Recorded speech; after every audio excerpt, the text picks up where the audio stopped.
Maybe because I spent some 30 years in broadcast journalism, I'm particularly sensitive to cliches and I don't like them. The common cliches that really drive me crazy with journalists are things like skyrocket. That one's been around since I was a kid, and somehow people who use it regularly, which is what makes it a cliche, I guess, think they're the first to come out with it. Or a handful. There's very few situations where things can be expressed accurately as a handful. And it might be clever to use it once in a while, but again, it's been around long enough to smell worse than spoiled fish. And what's another one here that I scribbled down? Impact. Well, that's a word that really has a very distinct meaning, but it gets overused by journalists almost in every sentence, it seems, especially weather people love to throw that one around a lot. Weather men and weather women. I started out in television as a weatherman, by the way, down in Dubuque, Iowa, or I guess from Georgia, I should say, up in Dubuque, Iowa, 50 years ago or so. I don't think I talked too much about the impact of the weather in Iowa or the tri state region, as we used to say. Well, there's two other cliches that I want to mention too that particularly bother me really on a stronger level. I never liked the term bucket list. I think it came from a movie a few years ago and pertains, of course, to people having a list of things they want to accomplish before they die, typically mentioned then as a bucket list before I kick the bucket. Maybe because I've living with cancer right now, I'm a little more sensitive than most about the term kicking the bucket.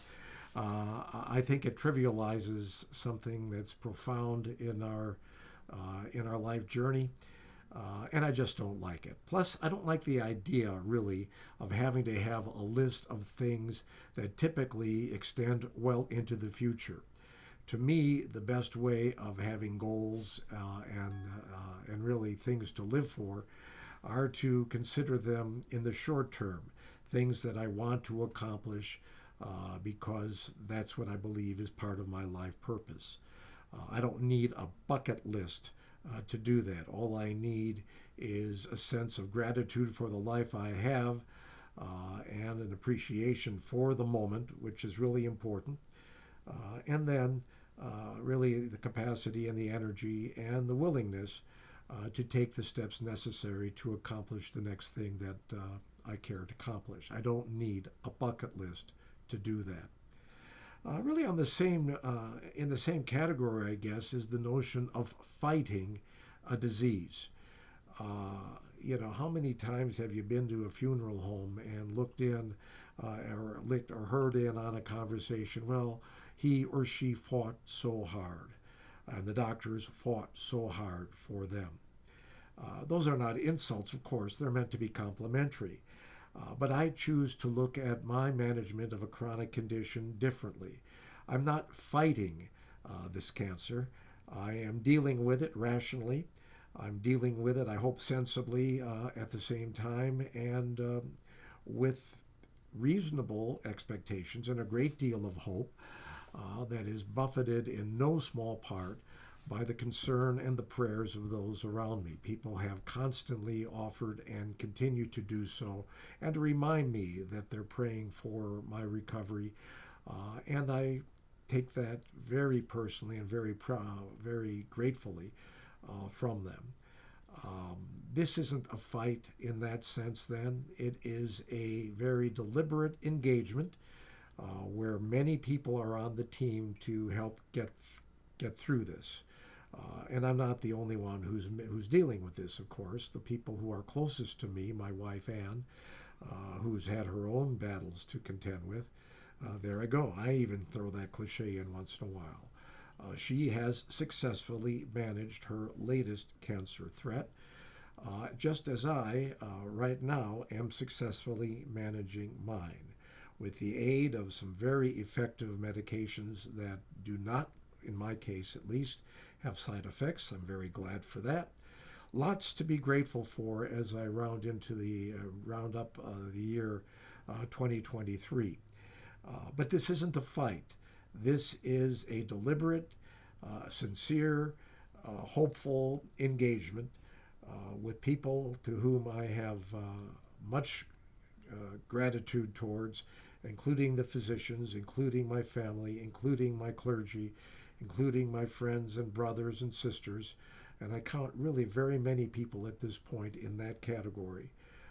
All of them have synergistically brought about the good fortune that I'm experiencing now. That's not going to allow me to complete my bucket list because I don't have one. It will, I hope, help me to continue to proceed with those aspects of my life that I feel are most important, that I can deal with incrementally, day by day, week by week, month by month. Taking my mind off of the fear of the unknown and the uncertainty, and for concentrating more on what I need to do tangibly to stay healthy or to achieve full health, and to allow this disease not to allow this disease to become a dominant feature in my life. Any one of you who might be dealing with something similar, I hope are able to do the same thing. Don't let it get you that way. Deal with it. Don't deny it. Don't ignore it, of course. But then go on. Go on to the other aspects of your life where this is an integrated part of it, but is not the dominant theme. Neither you nor I was brought into this world to fight cancer. If we have it, we deal with it. We do our best with it. And hopefully we prevail. But it's not a fight. It is a thoughtful engagement, and it's one that really makes possible a broader appreciation for all those other aspects of our life that have nothing to do with disease. Thank you.